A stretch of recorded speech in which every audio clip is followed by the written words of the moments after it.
प्रेग्नन्सीच्या शेवटच्या 3 महिन्यात ना एवढा थकवा जाणवतोय की चालणं तर दूरची गोष्ट, बोलायला पण त्रास होतो, इतका दम लागतो. तुमच्यासोबतही असं होतं आहे का? नक्की कमेंट करा. आणि इथे ना जीवनच्या पप्पांची ना गोप्रोचा ग्लास चेंज करायचा होता म्हणून आम्ही इथे आलो होतो. मग आम्ही रिलायन्समध्ये गेलो. इथे आल्यावर ना जे आपल्याला घ्यायचं असतं ना ते सोडून ना सगळ्या गोष्टी आपण घेत असतो. माझ्याबरोबर तर हे नेहमीच होतं.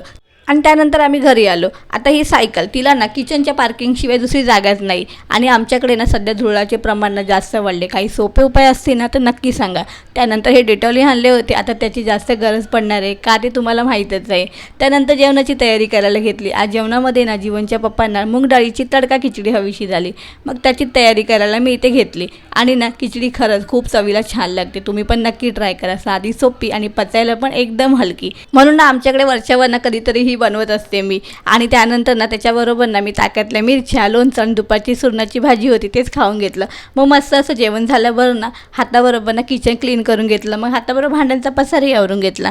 त्यानंतर उद्या काय करायचं हे आजच ठरवायचं असतं आपल्याला. म्हणून उद्या बुधवार होता आणि मला ना जवळा टाकून मस्त अशी पापडीची भाजी करायची होती. ती तिथे मी साफ करायला घेतली. तेवढाच आपला ना उद्याचा टाईमही वाचतो स्वयंपाकाचा, बरोबर ना. असं आजच्यापुरती एवढंच. आता भेटूया एका नवीन व्हिडिओसोबत. तोपर्यंत ना बाय बाय.